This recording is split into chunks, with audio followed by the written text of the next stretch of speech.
Oke, kita mulai langsung ke materi kita tentang imunisasi.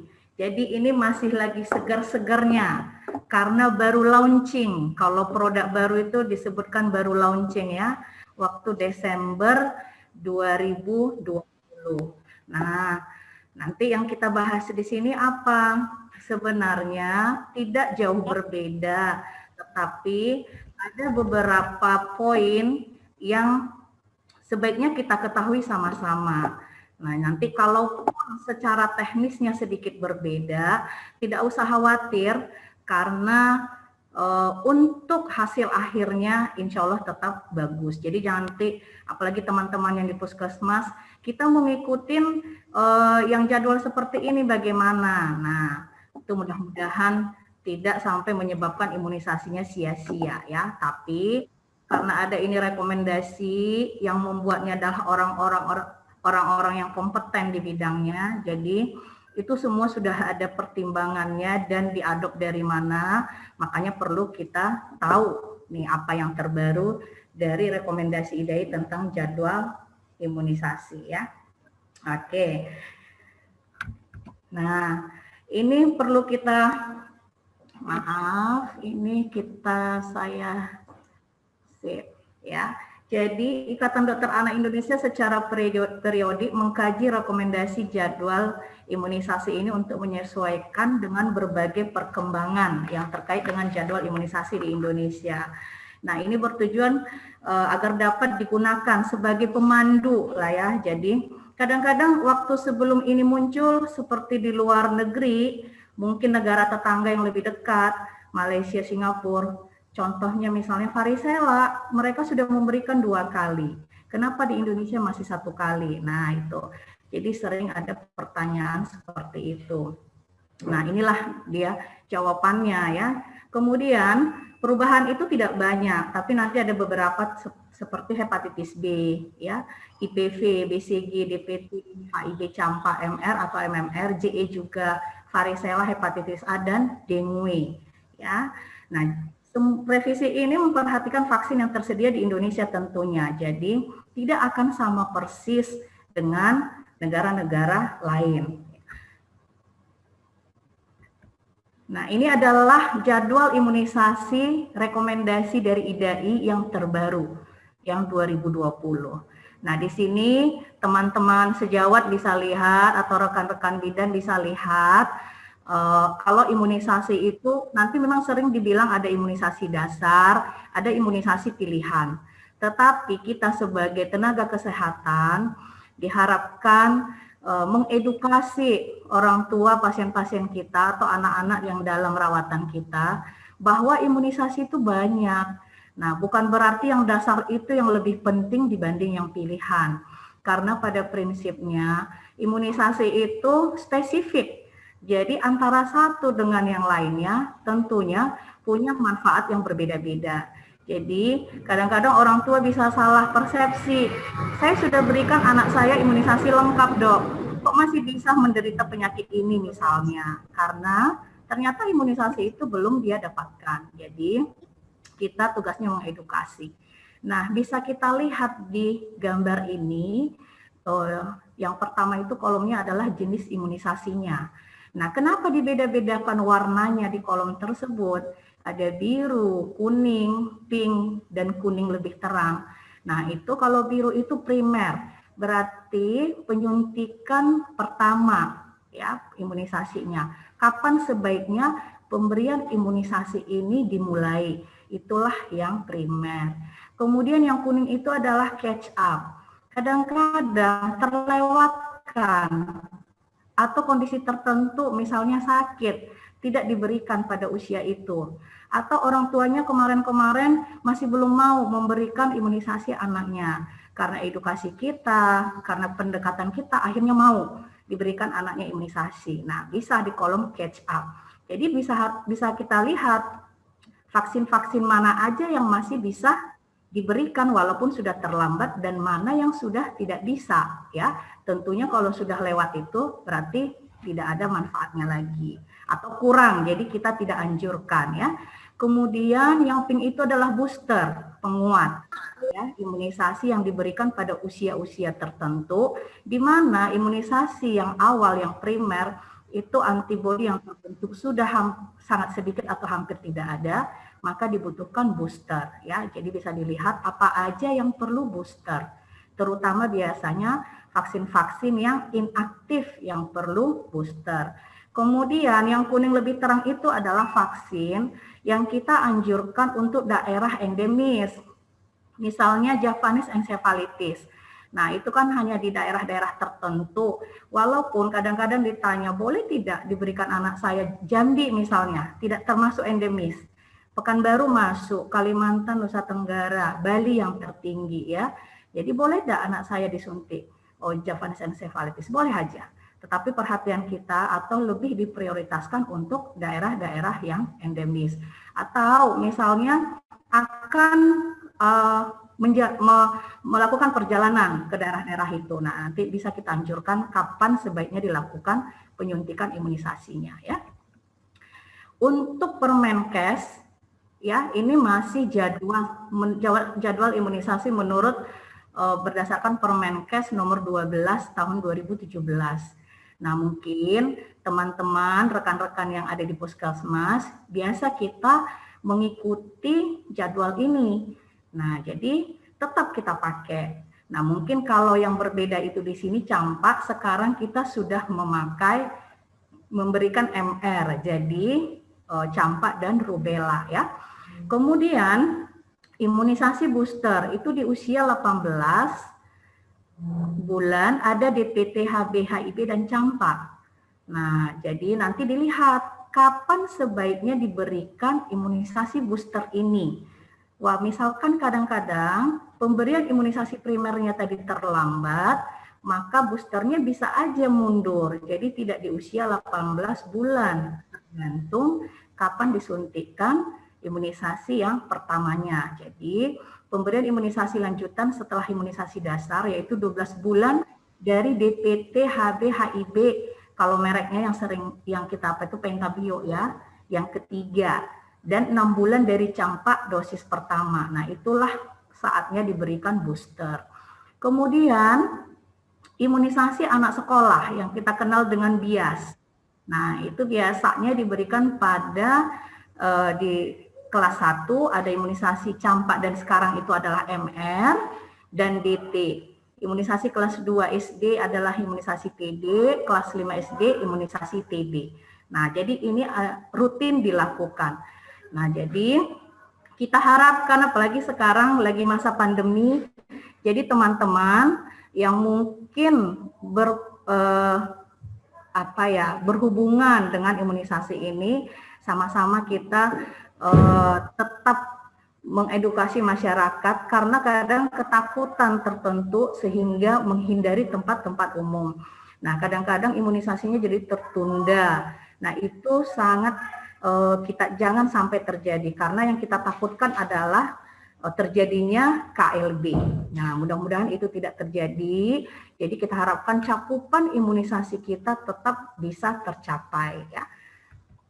Nah, yang pertama di jadwal imunisasi itu adalah hepatitis B. Nah, bisa kita lihat di sini.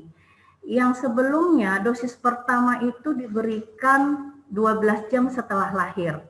Dan booster di usia 18 bulan tidak ada. Nah, untuk yang terbaru dari rekomendasi IDAI, dosis pertamanya itu sebelum bayi berumur 24 jam, ya, dan di usia 18 bulan itu ada booster yang digabung nanti dengan DPT, HIV, dan polio, ya. Jadi diberikan boosternya di usia 18 bulan. Nah, kenapa? Tentu ini ada pertimbangannya, ya. Ya, diharapkan akan menghasilkan proteksi yang lebih tinggi pada usia sekolah dan remaja. Karena penelitiannya banyak. Ternyata tanpa booster di usia 18 bulan, setelah diperiksa di usia sekolah atau remaja, nah dijumpai di situ seroproteksinya sangat rendah. Nah, jadi salah satu cara untuk mencegah itu dengan memberikan booster hepatitis B di usia 18 bulan. Kemudian ada catatan di bawahnya, jika berat badan lahir kurang dari 2000 gram, kita tunda sampai umur si bayi sama dengan atau lebih dari 1 bulan. Tetapi kalau ternyata ibunya HBsAg-nya positif, maka hepatitis B-nya harus segera kita berikan setelah lahir, maksimal 7 hari setelah lahir. Ya, tuh jangan dilupakan, berarti di sini ada pengecualian. Ya. Yang kedua, ini adalah polio. Yang awal 2017 dianjurkan minimal mendapat 1 kali IPV, inaktif ya, polio vaksin yang inaktif, bersamaan dengan OVP3. Nah, itu diberikan bersamaan. Nah, untuk IDAI yang 2020, di sini disarankan minimal mendapat 2 kali yang vaksin inaktif polio vaksin sebelum umur 1 tahun. Nah, jadi nanti ini tergantung lagi dari ketersediaan vaksinnya, karena biasanya kita dapat ini dari Dinas Kesehatan ya. Jadi kalau memang bisa kita berikan, bagusnya kita berikan ya. Karena ternyata ada penelitian nih dari Fadliana, ini di Bandung ya, dibandingkan kali dengan IVP ya, 1 kali pemberian IVP ditambah 4 kali dengan OPV menghasilkan perlindungan lebih rendah terhadap polio serotipe 2. Karena kita tahu OPV itu polio serotipe 2-nya kan sudah tidak ada ya, bivalen ya. Berbeda dengan yang IVP itu masih mengandung 3 serotipe. Nah, jadi sementara dari serotipe 1 dan 3 itu tinggi. Jadi bermakna jauh, berbeda jauh secara bermakna antara serotipe 2 dibanding 1 dan 3. Nah, caranya dengan memberikan 2 kali diharapkan memberikan perlindungan lebih tinggi terhadap polio yang serotipe 2. Ya, memang itu harus kita tahu alasannya kenapa yang bivalen yang sekarang itu waktu PIN polio terakhir ya beberapa tahun yang lalu. Semenjak itu tidak ada lagi 3 serotipe di OPV, tetapi hanya tinggal 2, tetapi anjurkanlah pemberian IPV yang mengandung semuanya secara lengkap tetapi inaktif ya. Oke. Berikutnya adalah BCG. Nah, jadi waktu yang di 2017 itu sebelum 3 bulan masih bisa diberikan, optimal umur 2 bulan. Nah, perbedaannya diberikan segera setelah lahir atau sebelum umur 1 bulan. Jadi ini nanti disesuaikan. Misalnya begitu lahir dapat HB0, boleh langsung pas pulang kita suntikan BCG bareng dengan pemberian OVP. Nah, jadi misalnya nih besoknya baru diberikan, 2 hari kemudian boleh? Boleh, silahkan. Karena hepatitis B-nya virus tidak hidup, BCG dan OVP diberikan bareng virus hidup boleh, kecuali dia berbeda waktunya, sama-sama virus hidup itu tidak dianjurkan kurang dari 4 minggu. Tetapi kalau hari yang bersamaan dibolehkan. Jadi nanti mungkin ini jadi pertimbangan untuk berikutnya, jangan sampai kelamaan untuk pemberian vaksin BCG-nya ya. Karena kalau sudah lewat dari 3 bulan, nah ini sih kita udah tahu lama ya. Nah, kita harus mantuk tes dulu. Kalau di Permenkes masih dibuat di situ, boleh diberikan sampai usia 12 bulan. Nah, tapi kita anjurkan untuk dilakukan mantuk tes kalau usia bayi sudah 3 bulan atau lebih. Ya. Vaksin yang berikutnya adalah DTP. Nah, di IDAI 2017 itu ada booster di usia 5 tahun. Ya, itu tersendiri. Nah, kalau yang terbaru, booster DTP-nya 5-7 tahun itu sudah bisa diberikan di sekolah, di bulan imunisasi anak sekolah kelas 1 SD. Kemudian boosternya lagi 10-11 tahun dan di usia 18. Ya. Yang berikutnya adalah Haemophilus influenza tipe B. Boosternya itu kalau di rekomendasi yang lama 15-18 bulan. dan yang terbaru itu di usia 18 bulan. Jadi berbarengan atau sama dengan DPT, polio, HIV, hepatitis B. Karena kita tahu kalau untuk kemasan imunisasi yang sering kita berikan itu misalnya pentabio. Nah, itu mengandung DPT, HIV, hepatitis B. Ya. Kalau untuk yang aseluler itu sudah lengkap termasuk polio yang inaktif. Jadi itu sudah isinya. Otomatis memang akan kita berikan di usia ini secara bersamaan ya. Kemudian yang berikutnya adalah PCV ya. Di rekomendasi IDAI 2017, umur 7 sampai 12 bulan itu pemberiannya 2 kali interval 2 bulan. Umur di atas 1 tahun cukup 1 kali, boosternya 2 bulan setelahnya. Kalau umur di atas 2 tahun cukup 1 kali tanpa ada booster. Itu yang lama. Yang terbaru perbedaannya di situ adalah dari jenis yang kita berikan. Kalau VCV 10, walaupun usianya sudah di atas 2 tahun, itu 2 kali pemberian jarak 2 bulan. Nah, itu yang berbeda. Tapi kalau VCV yang 13, cukup hanya 1 kali. Ya. Jadi, nanti dilihat lagi sampai usia berapa VCV ini kita anjurkan untuk diberikan. Nah, kadang-kadang ada orang tua yang datang sudah kelamaan, sudah terlambat. Nah, kita akan menjelaskan mungkin ini sudah tidak banyak manfaatnya gitu ya. Kalau tahu kita penyakit-penyakit yang diproteksi vaksin ini seringnya memang terjadi untuk anak-anak di bawah 5 tahun ya. Oke, jadi kita bisa jelaskan dengan baik dan agar orang tua juga lebih lebih bisa mengetahui kapan nih diberikan vaksinnya. Kadang-kadang datang ke kita itu mungkin, ya kalau saya tahu gitu dok, udah saya berikan dari kemarin-kemarin. Ya, yang paling sering seperti itu adalah rotavirus. Nah, ini yang kita bahas, rotavirus.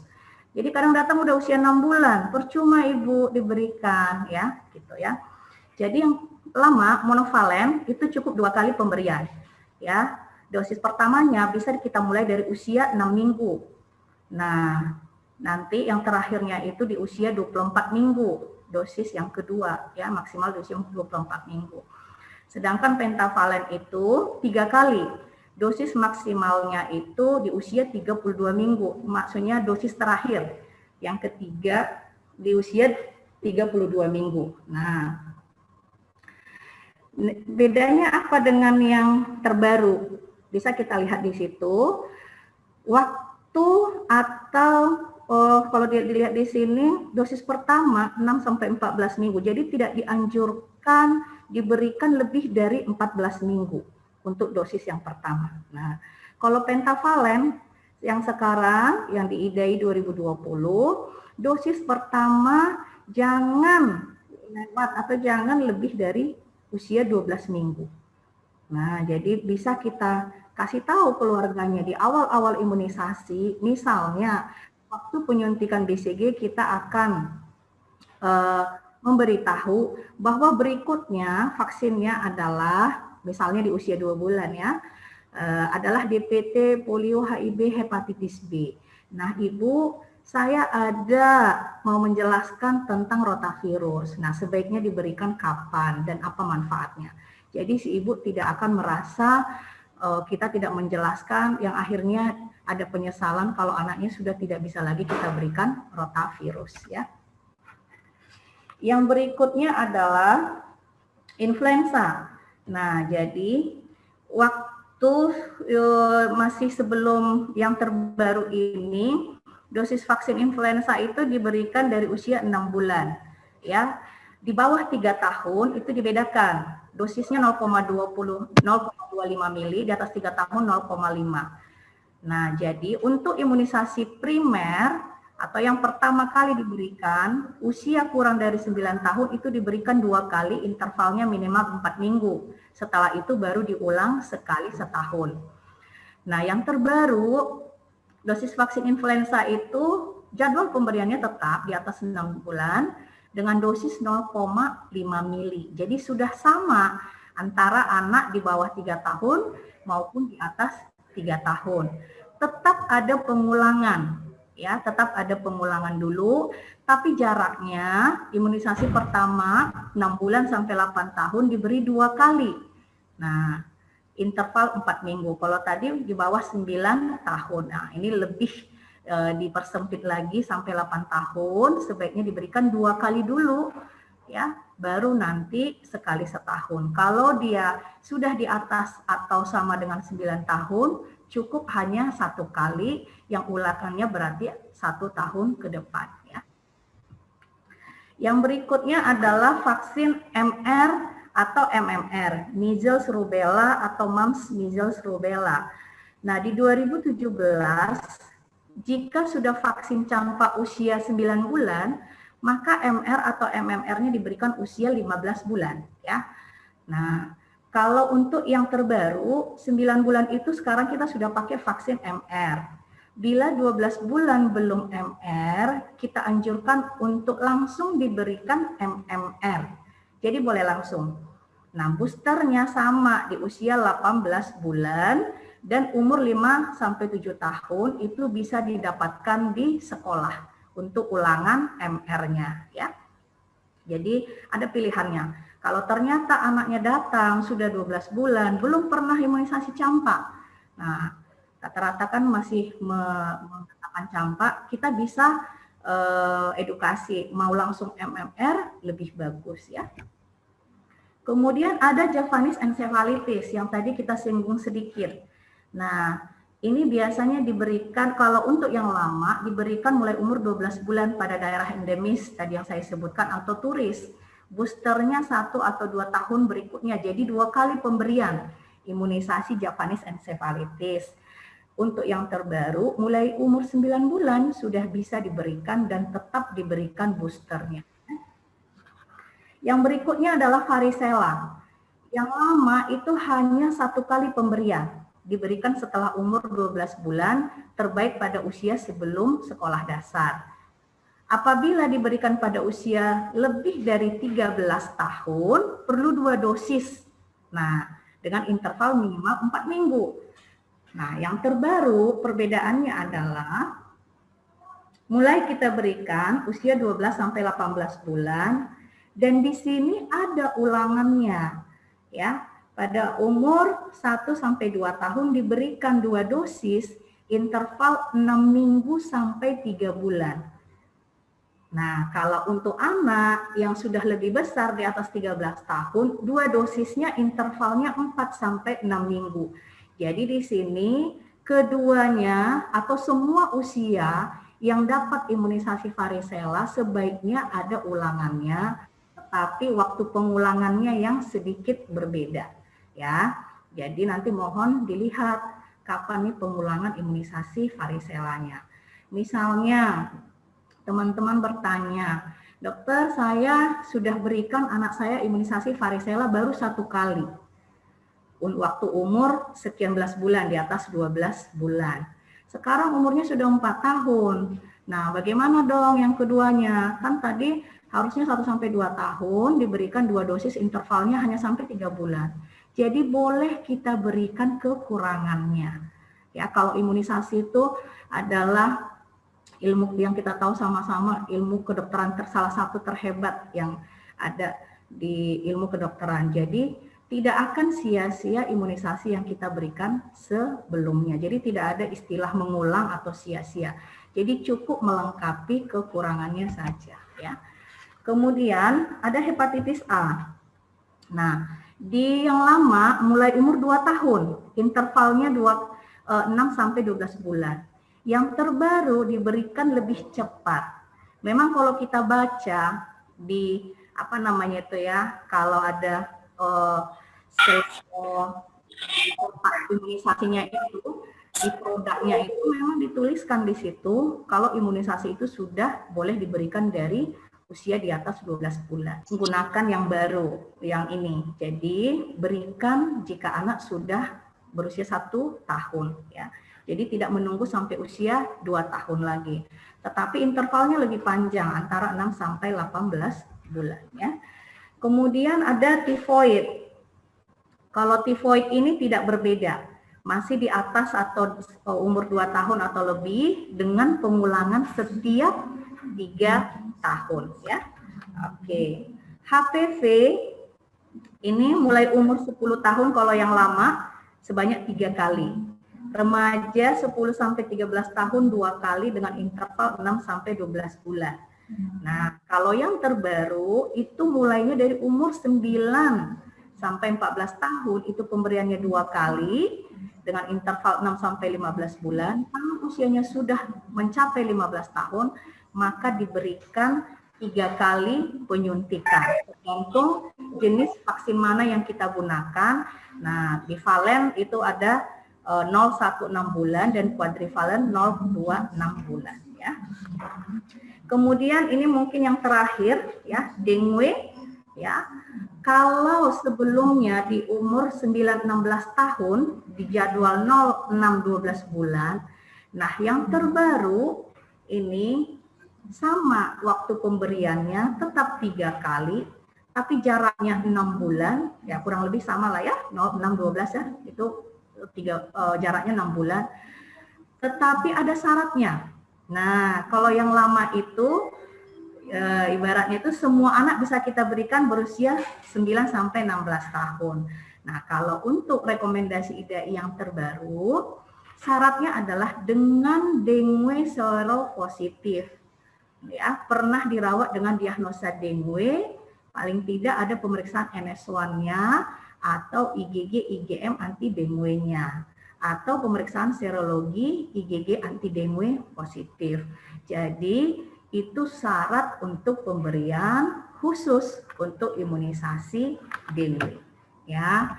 Nah, mungkin itu yang bisa saya sampaikan untuk diskusi kita hari ini.